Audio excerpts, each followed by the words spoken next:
어쩌다 보니까 오늘 첫 주일에 찬양도 하고 말씀도 전하고 혼자 다 하는 것 같아서 죄송합니다. 자꾸 저만 나와 있는 것 같아서 아까 우리가 나왔을 때는 참 밝고 화사했는데 그렇죠? 자, 오늘부터 우리가 예배가 청년 예배로 바뀌게 되었습니다. 그래서 까지 안내를 해드리고 왜 이런 변화가 어떤 변화가 생기는지를 안내를 해드리는 게 필요하겠다 싶은데요.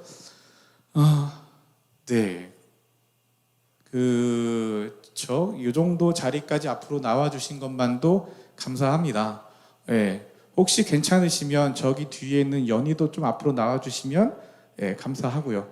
많이 부담스러우시면 거기 있어도 괜찮은데 거기 있으면 내 눈에 계속 보일 텐데 걱정스럽기도 합니다. 여러분 혹시 콘서트 가봤어요? 라이브 콘서트, 가수나 아니면 밴드나. 저는 저희 와이프랑 캘리포니아에서 10년 동안 살 때 감사하게 이제 티켓을 주시는 분들이 계셔서 이문세 콘서트, 그다음에 김장훈 콘서트, 또 누구였죠?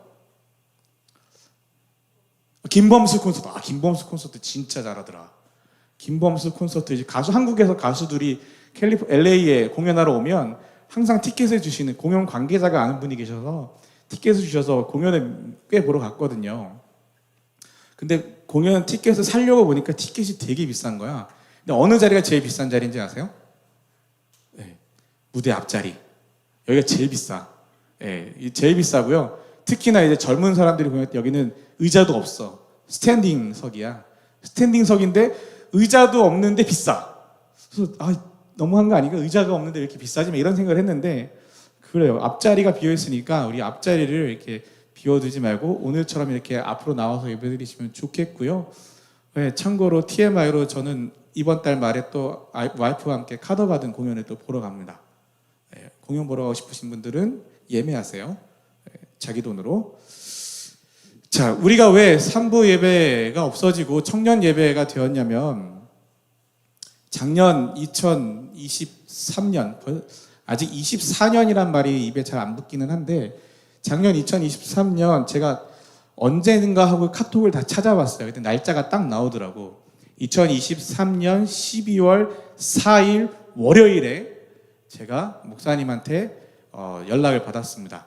그래서 제가 기존에 하고 있던 어른들과 청년들, 대학부를 다 하고 있던 사역들을 다 턴다운 하려고 했는데, 청년부와 대학부를 합쳐서 청년부를 하는 파트타임으로 사역을 변경하게 되었고, 그래서 어른들을 빼고 청년들만 하게 되었다 했더니 어떤 장로님이 우리를 버렸다고 막 이렇게 그러셨는데, anyway 버린 거 맞아요. 그리고 나서 이제 3부 예배를 청년 예배로 바꿔서 청년부에서 다 해줬으면 좋겠다라고 말씀을 하셨어요. 그래서 바뀐 게 이제 오늘 시작되는 거고요. 그 이야기를 제가 12월 4일 날 듣고 12월 5일 날 리더 카톡방에다 제가 카톡으로 딱 올렸더라고요. 그러면서 제가 뭐라고 했냐면, 이런 단어를, 이런 그 문장을 썼습니다. 함께 만들어가는 예배. 보신 기억이 나나요? 봤던 기억이 나니? 그때 리더톡 했던 분들은 봤던 기억이 났으면 좋겠는데요. 12월 5일이었어요, 그게. 딱 오늘이 1월 7일이니까 거의 딱 한 달 남겨놓고 이제 방송, 안내, 여기 광고, 찬양, 설교, 헌금, 모든 걸 다 청년부에서 알아서 하라고 해야 된다고 이렇게 연락을 받은 거예요. 제가 그 충격을 받았고, 4일 날부터 저는 휴가였습니다. 휴가 첫날 그 이야기를 들으니 그 휴가가 편했을까요?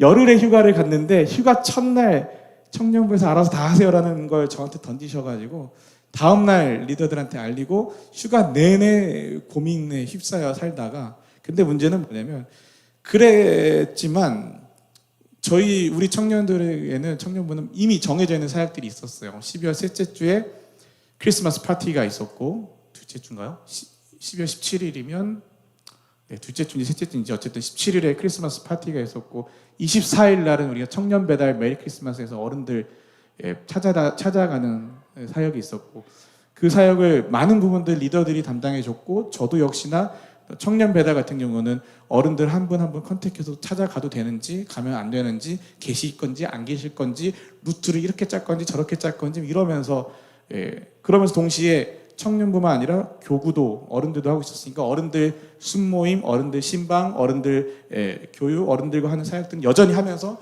동시에 청년부도 하면서 동시에 내년에 어떡하지? 막 이러면서 막 머리를 쥐어 뜯고 있었던, 그렇게 시간이 지나다가 이렇게 오늘까지 왔습니다. 제가 왜 이렇게 말을 주저리 하냐면, 결론은 그래서 많이 부족하다는 거예요. 많이 어색할 거예요. 오늘 하는 게 많이 어색하고 많이 부족해요. 그러는 와중에 지난 한 2주 정도 동안 제 마음속에서 매우 많이 싸우고 있는 두 마음을 발견했습니다. 이 이야기를 고백한 사람들이, 제가 고백했던 내용도 있는데, 두 개의 마음이 제 안에서 막 싸우고 있는 걸 제가 발견했어요. 하나는 뭐냐면, 저는 저의 20대 때 저의 삶을 지배적으로 이끌어가던 저의 성향이 뭐였냐면 완벽함이었어요. 완벽해야 되는 거. 뭘 해도 완벽하게 결과물을 만들어내야 되는 거.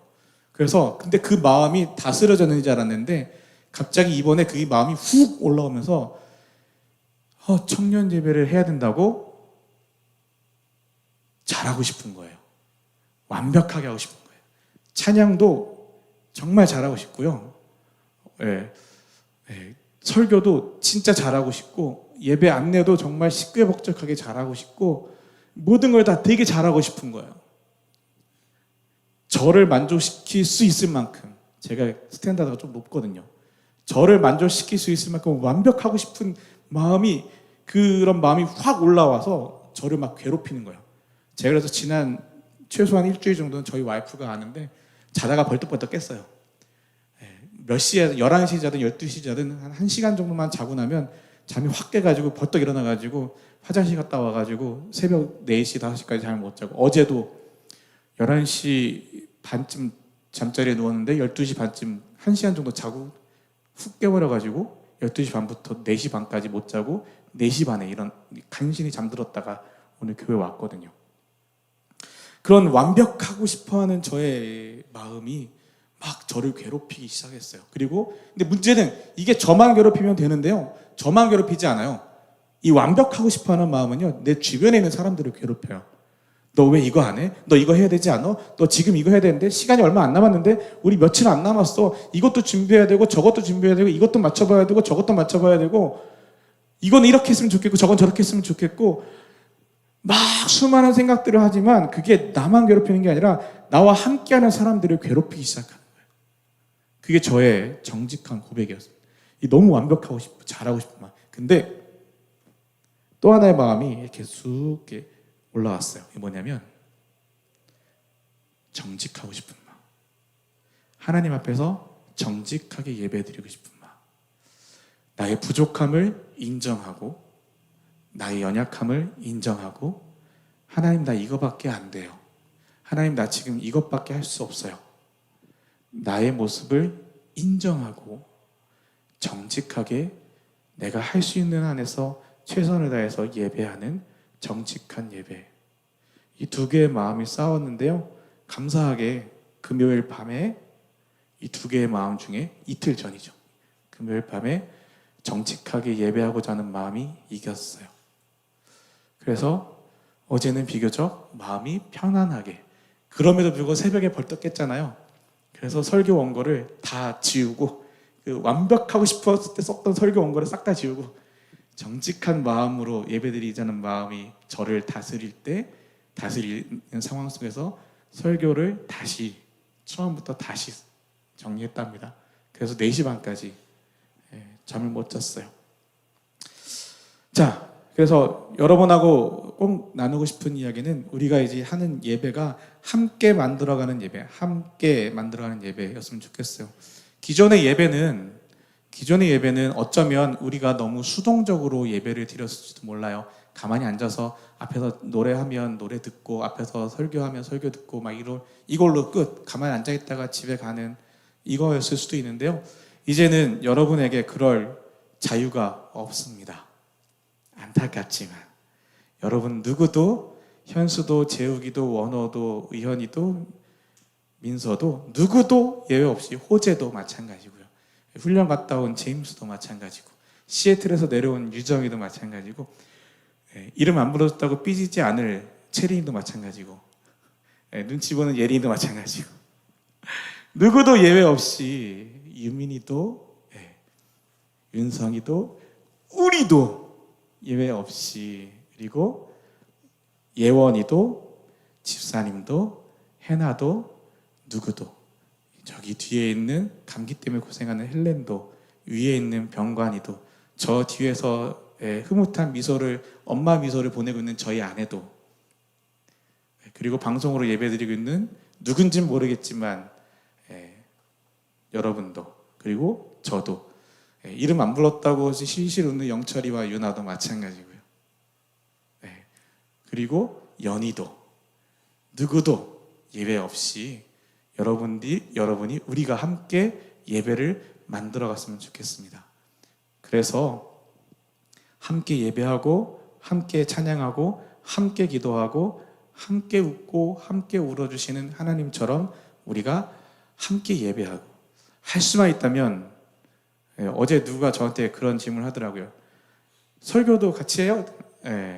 할 수 있으면 설교도 같이 해야지 했더니 그거는 목사님 잡인데 어떻게 설교를 같이 하냐고 어떻게 설교를 함께 하냐고 제가 그래서 저의 받는 페이에 설교하는 시간만큼에 띄워서 주겠다고 설교하시라고 농담처럼 얘기를 했는데 할 수 있다면 우리가 모든 것을 함께 하나님 앞에서 만들어 나가서 함께 세워져 나가는 건강한 믿음의 공동체가 되면 참 좋겠습니다. 자, 이제 사진을 하나 보여드릴 텐데요. 여러분 이 사진 뭔지 압니까? 라면이에요. 라멘. 일본 라면이니까 라멘이라고 해야 되나요?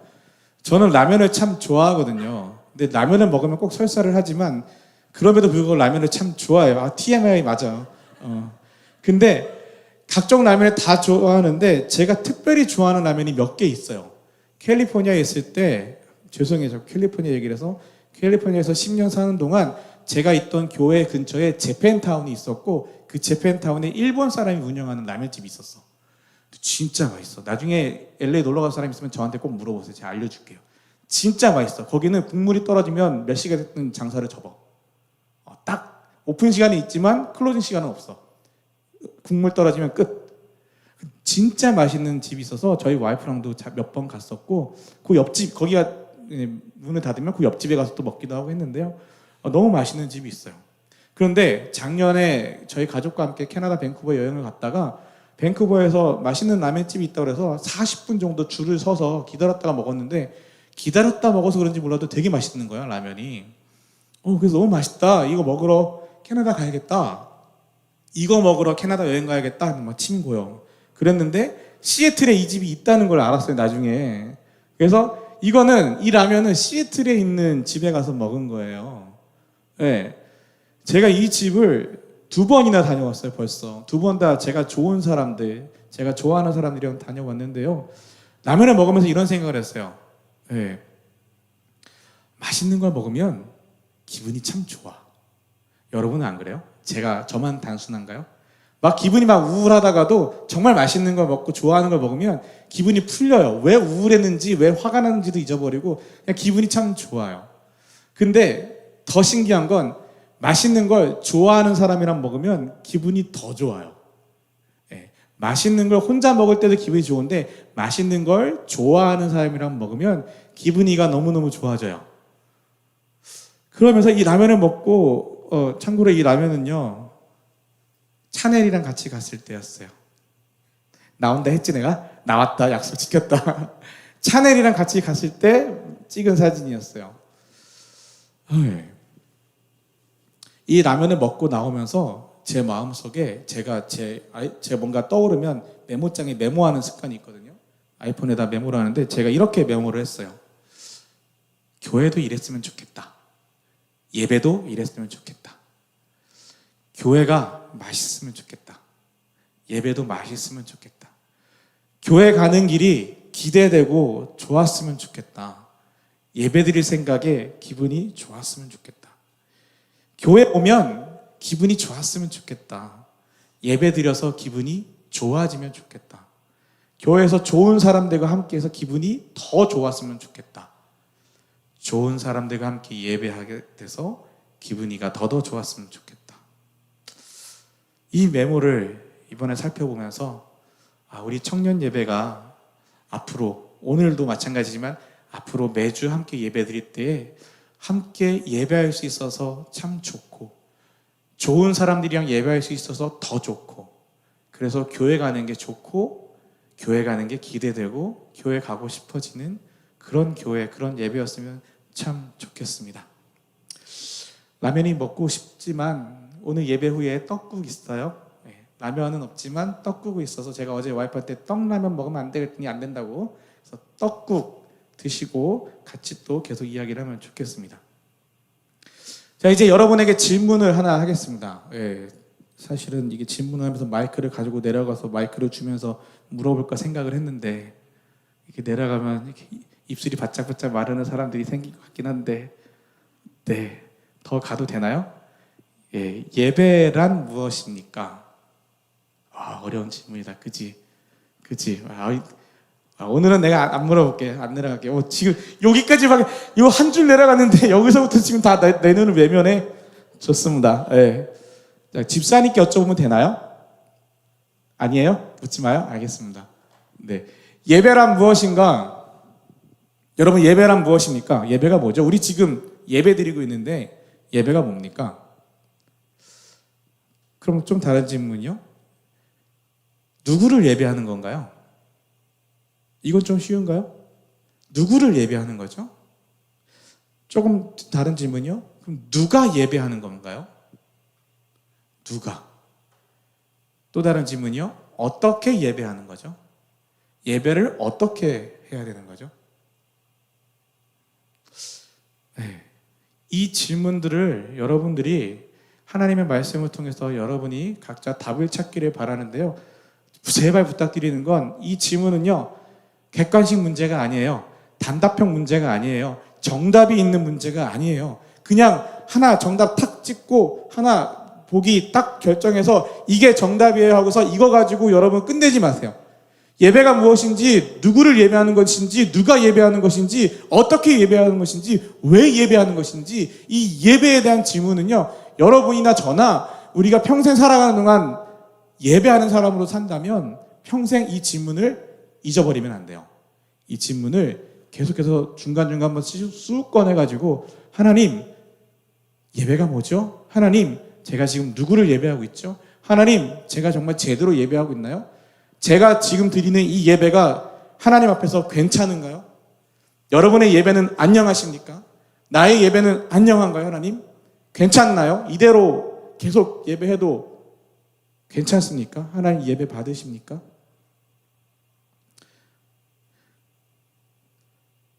그 질문들을 늘 되새기면서 우리가 고민하고 기도하고 붙들고 살아갈 때 우리가 정말 하나님 앞에서 성숙한 그리스도인이 될 것입니다. 저는 모태신앙이에요. 모태신앙이어서 어머니 뱃속에서부터 교회를 다니고 예배를 드리고 또 지금까지 일요일을 주일이라고 부르고 주일은 교회 가는 것이 당연하다고 생각하며 그렇게 여기며 살았던 사람이에요. 지금까지. 그리고 심지어는 2001년부터 교회에서 전도사로 사역을 시작하면서 오늘날에 오기까지 항상 주말은 교회에서 다 모든 걸 쏟아내는 걸로 알고 살아왔던 사람이에요. 그렇게 살아왔어요. 그럼 이건 저 같은 사람이고요. 혹시 여러분 중에 오늘 예배가 처음 드리는 사람이, 처음 보는 사람 없으니까 없겠지만, 제가 알기로 평안교회가, 우리 교회가 첫 교회인 사람들이, 친구들이 있는 걸로 알아요. 여러분의 평생에 교회를 안 다녀보다가 여기가 처음 나와보는 교회, 그리고 처음 교인으로 등록한 교회, 그리고 우리가 드리는 예배가, 우리 교회에서 드리는 예배가 여러분의 예배의 첫인상이 된 사람들이 있는 것도 압니다. 그리고 어떤 사람들은 예배를 드렸다 안 드렸다 왔다 갔다 하는 분들도 있겠죠. 정말 우리가 예배를 잘 드린다는 것, 우리가 예배 드린다는 건 무엇일까를 고민하며 말씀을 준비하다가 이런 생각을 했습니다. 예배를 잘 드리는 게 무엇이냐라는 것보다 더 중요한 게 하나 있더라고요. 그보다 더 중요한 건 뭐냐면 나는 예배자인가? 나는 예배할 자격이 있는가? 나는 예배 드릴 만한 사람인가? 나는 하나님이 찾으시는 예배자인가? 우리 공동의 예배 말고 나 개인의 문제를 먼저 하나님 앞에서 점검받지 않으면, 그러면 점검받지 않고 제대로 세워지지 않은 내가 모여있는 예배는 하나님 앞에 온전히 드려진 예배일 수가 없는 거죠. 내가 하나님 앞에서 온전히 서지 못하는데 어떻게 우리의 모임이 온전할 수가 있을까요? 그래서 오늘은 첫 번째로 나는 괜찮은가? 나는 예배 드릴 만한 사람인가? 나는 예배 드릴 자격이 있는가? 여러분 직접 손을 드셔도 되고, 손 안 드시고 눈을 감고, 눈 감을 필요도 없어요. 손을 안 드시고 그냥 마음으로 생각하셔도 됩니다. 자, 나는 예배 드릴 만한 자격이 있는 사람이다 하시는 분 손 들어보세요. 네, 드셨죠? 다 마음속으로 드셨죠? 내리시고, 나는 예배 드릴 만한 자격이 없는 사람이다. 네, 여러분의 마음으로. 네. 오늘 어떤 하나님이 예배 드릴 만한 자격, 하나님 앞에 예배 드릴 사람이 어떤 사람인지를 말씀을 통해서 한번 잠깐 살펴볼 텐데요. 예, 이 말씀 읽으시고 다시 한번 대답해 보셔야 됩니다. 자, 예, 같이 읽겠습니다. 시작. 여호와여, 주님의 거룩한 장막에 살 자가 누구입니까? 주님의 거룩한 산에 살 자가 누구입니까? 깨끗하게 살고 옳은 일을 행하며 마음으로부터 진실만을 말하고 입으로 다른 사람을 모함하지 않는 사람입니다. 이웃에게 해를 끼치지 않고 이웃을 모욕하지 않는 사람입니다. 악한 자들을 경멸하되 여호와를 두려워하는 이들을 높이는 사람입니다. 손해가 나더라도 맹세를 지키는 사람입니다. 많은 이자를 받고 돈을 꾸어주거나 죄 없는 사람을 뇌물을 받고 억울하게 하는 사람이 아닙니다. 이렇게 사는 사람은 영원히 흔들리지 않을 것입니다. 아멘. 어떤 사람입니까?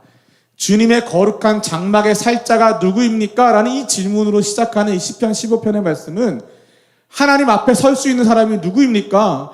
하나님 앞에 선다는 것, 하나님의 장막에 산다는 것은 다른 오늘날의 우리 편으로 하면 하나님 앞에 예배할 수 있는 사람은 누구입니까? 하나님 앞에 나아가 예배할 수 있는 예배자는 누구입니까?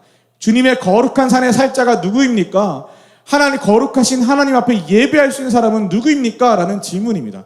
그 질문에 대한 대답이 뭐냐면, 예배 안 내는 사람, 예배 안 빠지는 사람, 헌금 잘 드리는 사람, 찬양 크게 부르는 사람, 교회에서 봉사 많이 하는 사람, 기타 등등 교회 신앙생활 오래 한 사람, 몇 대째 교회 다니는 사람, 이런 대답이 아니고요. 이 대답이 뭐냐면 하나님 앞에 예배할 수 있는 자에 대한 대답으로 깨끗하게 살고 옳은 일을 행하고 진실만을 말하고 모함하지 않고 해를 끼치지 않고 모욕하지 않고 악한 자들을 경멸하고 여호와를 두려워하는 이들을 높이고 손해가 나더라도 맹세를 지키는 사람, 많은 이자를 받고 돈을 꾸어주거나 죄 없는 사람을 뇌물을 받고 억울하게 하는 사람이 아닌 사람, 이렇게 사는 사람. 하나님 앞에 예배할 자들을 하나님이 뭐라고 정의하시냐면, 뭐라고 기준을 세우시냐면 이렇게 사는 사람입니다. 이렇게 아는 사람도 아니고, 이렇게 살아야 된다고 아는 사람도 아니고, 이렇게 살아야 된다고 믿는 사람도 아니고, 실제로 이렇게 사는 사람, 깨끗하게 사는 사람, 옳은 일을 행하는 사람, 진실만을 말하는 사람, 이렇게 사는 사람을 하나님 앞에서 예배할 수 있는 사람이라고, 하나님 앞에 여호와의 장막에 거할 자라고, 거룩한 장막에 살 자라고 하나님이 말씀하고 계십니다. 그렇다면요, 이 말씀 앞에서 우리는 무엇을 깨달아야 되냐면, 예배와 삶은 절대 분리될 수 없습니다. 예배와 삶이 분리될 수 없습니다. 예배와 삶이 분리되는 순간 하나님이 그 예배를 안 받으십니다. 제가 감히 두렵지만 말씀드립니다. 예배와 삶을 분리해서 사는 순간 하나님 그 예배 안 받으십니다. 예배와 삶은 분리될 수가 없어요. 여러분이 월요일부터 월, 화, 수, 목, 금, 토 무엇을 생각하고 무슨 일을 하고 무슨 이야기를 하고 어떤 표정을 짓고 어떤 삶을 살고 내 친구에게 내 이웃에게 다른 이들에게 어떻게 대하고 어떻게 행하고 어떤 말을 하느냐, 그것이 하나님 앞에 예배드릴 수 있느냐 없느냐를 판가름하게 됩니다. 그래서 Monday to Saturday는 예배와 상관없는 날이 아니라 예배 드리는 날입니다. 예배 드리는 날. 무엇으로요? 우리의 삶으로, 우리의 일상으로. 저는 사실 삶이란 단어보다 일상이란 단어를 더 좋아하는데요. 우리의 일상으로 하나님 앞에 살아갈 때 우리가 함께 모여 드리는 예배가 되게 됩니다. 이 이야기는요, 다음 주에 좀 더 할 거예요. 삶과 예배 어떻게 또 연결되는지는 다음 주에 더 얘기하게 될 텐데요. 오늘은 정말 하나님 앞에서 나는 예배할 자격이 있는 사람인가? 하나님 이런 예배자를 찾으시는데, 그런데 여러분, 제가 이 말씀을 준비하면서 아무리 봐도 저는 그럴 자격이 없는 사람인 거예요. 아무리 봐도 저는 깨끗하게 사는 것 같지도 않고 옳은 일을 행하는 것 같지도 않고 진실만을 말하는 것 같지도 않고 어느 삶의 일정 부분은 깨끗하게 사는 것 같지만 일정 부분은 옳은 일을 행하는 것 같지만 온 삶을 다 놓고 보면 그렇지만은 않은 것 같은 거예요. 여전히 부족하고 여전히 어리석고 그래서 저에게는 예수님이 필요합니다. 그래서 우리에게는 예수님이 필요합니다. 그래서 우리에게는 주님의 보혈이 필요합니다. 그리고 그 보혈, 나를 깨끗하게 씻기시고 여전히 이렇게 살지 못하지만 그럼에도 불구하고 나를 하나님 앞으로 인도해 주시는 예수 그리스도의 그 십자가의 보혈 때문에 저는 오늘도 이 예배의 자리, 이 설교의 자리에 서게 되었습니다. 여러분도 또한 저도 누구도 예외 없이 우리의 삶이 하나님 앞에서 예배하는 자의 삶이 되어서 우리가 정말 하나님 앞에 온전히 드려질 수 있는 그날이 오기를 소망하고, 또 우리가 그러지 못할지라도 그 가운데에서 하나님을 붙들고 살 때 우리 삶이 조금씩 오늘은 요만큼이지만 내일은 조금 더, 그리고 그렇게 조금씩 쌓이다가 어느 날에는 조금 더 많이, 우리의 삶의 10%가, 우리의 삶의 15%가, 우리의 삶의 20%가 하나님 앞에서 깨끗하게 살고 옳은 일을 행하며 진실을 말하고 이웃을 해치지 않고 이웃에게 모욕하지 않는, 정말 이웃을 사랑하며 함께 살아가는 하나님의 사람들이 되기를 주님의 이름으로 축원합니다. 그렇게 살 수 있으면 좋겠고요. 마지막으로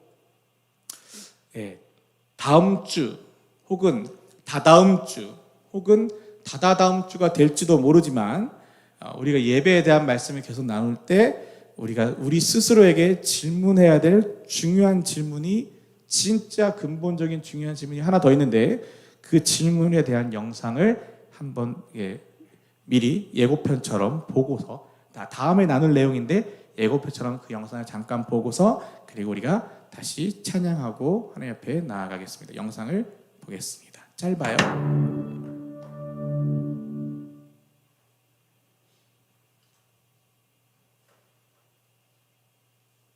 Let me ask you a question. Has the gospel changed your life? Sure, you can say you believe there's a God, or you were raised in a Christian family, or you're involved in church activities. But has the gospel really changed you? Because that's what makes Jesus different.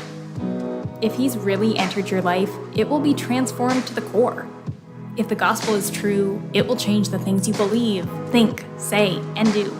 It will change your goals and what you treasure, the way you look at yourself and the way you relate to others, the way you invest your time and passion, even what you do for entertainment. Truth is, our lives can't remain the same from the moment Jesus is in us. We become part of a countercultural movement that defies the status quo, stereotypes, and the culture of self. Regardless of our age or experience, we become part of it. We become part of a kingdom and a story and an adventure that changes absolutely everything. So has the gospel changed your life? 자, 우리가 찬양을 하기에 앞서서 예원이가 올라와야 될 시간이 타이밍을 놓쳤기 때문에 제가 깜빡한 이야기를 하나 더 하자면, 제가 오늘 처음으로 새 신발을 신었습니다. 반짝반짝 빛나죠? 하얗게 빛나는 새 신발, 에어포스 1이다? 어서 낫게 담임 목사님이 선물해 주셨다. 담임 목사님이 작년 12월에 크리스마스 선물로 운동화를 선물해 주셨어요. 난 교회에서 운동화 선물 받는 건 처음이거든. 근데요, 제가 오늘 새 신발을 신었습니다. 제 마음이 어떨까요? 좋겠죠? 좋겠죠? 근데 좋은 걸로만 전부일까요? 아니요. 좋은데 불편해요. 새 신발은 길들여지지 않았기 때문에 불편해요. 우리 지난주에 말씀에서 아무도 타보지 않은 어린 낙이 불편한 거예요. 새 신발이 참 좋아요. 그런데 아직 길들여지지 않았기 때문에 불편해요. 그런데 한 번 신고 불편해 하고 이 신발을 버리면 제가 제정신일까요? 아닐까요? 아니죠. 정말 제가 제정신이면 이 신발을 편해질 때까지 계속 익숙해질 때까지 신을 겁니다. 오늘 처음으로 청년 예배라는 이름으로 우리 함께 예배드렸어요. 많은 부분들이 어색하고 또 이것을 준비하는 동안 부담도 되고 아무것도 안 하는 것 같은데 너무 많은 걸 하는 것 같고 너무 많은 걸 하는 것 같은데 아무것도 안 하는 것 같은 짜증나는 기분 때문에 속상한 사람도 있었다고 제가 들었어요. 근데요, 그래도 포기하지 맙시다. 우리가 불편하고 어색하더라도 함께 예배를 만들어가며 매주 준비하고 기도하며 하나님 앞에 서게 되면 언젠가 우리의 예배가 하나님이 받으시기에 너무나 기쁜 예배, 우리가 하나님만을 예배하는 그날, 하나님만을 예배하는 것이 너무 좋은, 그래서 맛있는 거 먹고 기분이 좋은 것처럼 예배 드리는 것이 너무 기분 좋아지는 그날이 올 것을 기대합니다. 우리 그 마음으로 한번 이 찬양 한 번 더 부르고 함께 축도하고 예배를 마치도록 하겠습니다.